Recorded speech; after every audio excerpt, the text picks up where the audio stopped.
Can you tell us how we can take care of the mallets, the Flumy for the gong? Maintenance of the implements that we use to play the gong with is really an important subject actually, and neglected perhaps. Shall we talk about the mallets first? Yes. I've got a kind of fairly standard, this is a pasty M3 mallet. It's kind of a medium-sized lamb's wool coated soft, medium soft mallet. There's several things that we want to be concerned about with these to maintain these. One is to make sure that we don't get bits of grit.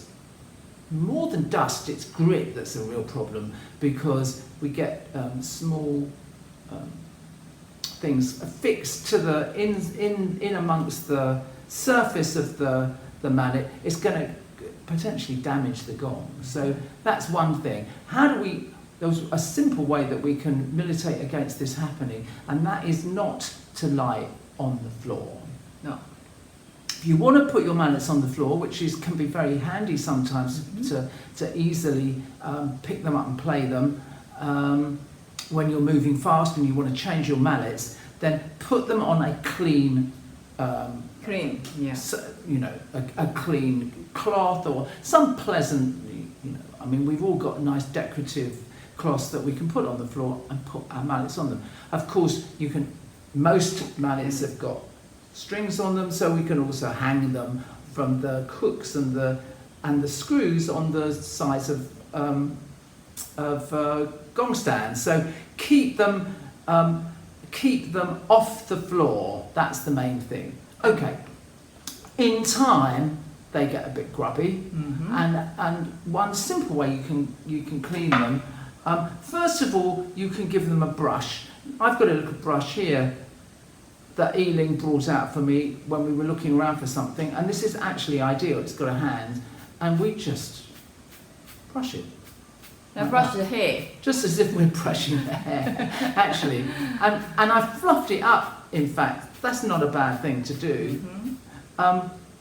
If they get dirty, which they can in time, then what you can you wash? What you can do is I wouldn't advise you to dip this into water, into a basin of water. I wouldn't do it that way around. What I'd do is get a basin of just washing up liquid in the water, just the way you do to use the washing up. Washing up liquid is ideal because it's not too astringent, it's not going to damage anything. It's used for plates that we eat off, so that whatever the brand of washing up liquid you use should be okay. It's mild, basically. Mild, yeah. It's a mild detergent.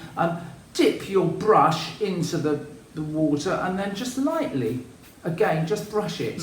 It's going to be wet, so you are going to want to hang it up from something. After the detergent, you need to clean it with a fresh water. Yeah, use like you would if you were washing up your dish and your cup after a meal. Is that you brush it lightly again with the washing up liquid solution, and then with some clean water, and then hang it up.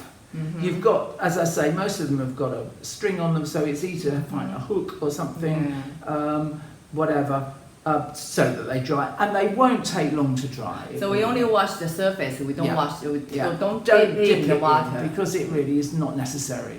And find a little brush like this, and that would be ideal. This would actually be ideal both for dry brushing and with a little bit of water. Yeah, good. That's the simple way of keeping your mallets clean. Yeah, and how about Flumy? Look at my old Flumy.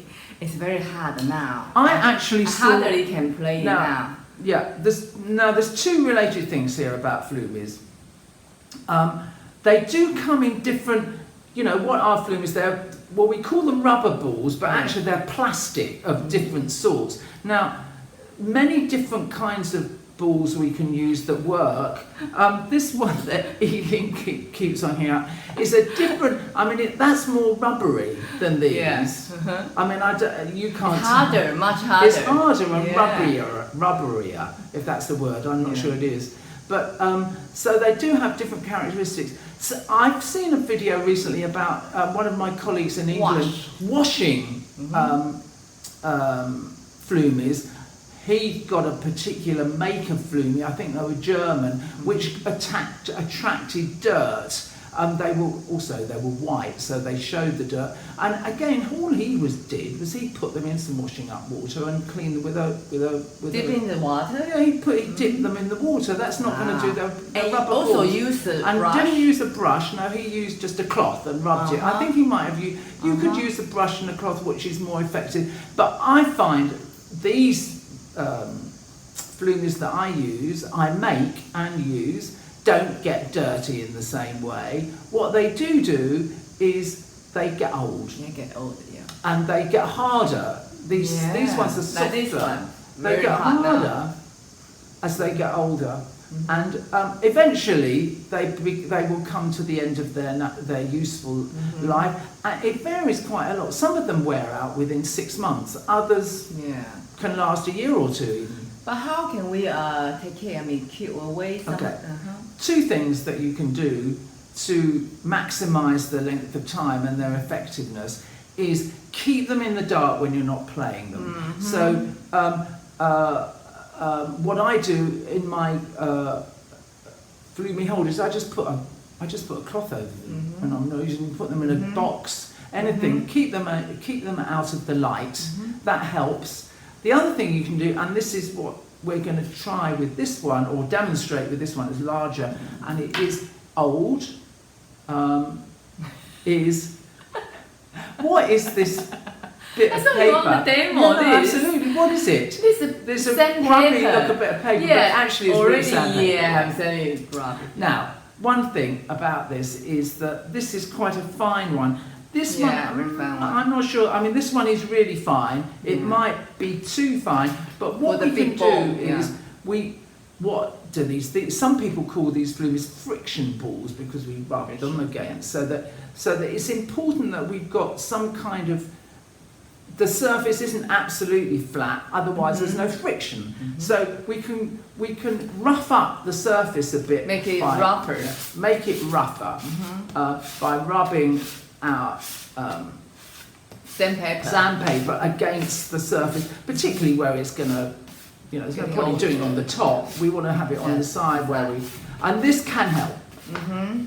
In fact, if you've got different grades of sandpaper, you can try out different ones. I mean, I think this one is probably a bit thin.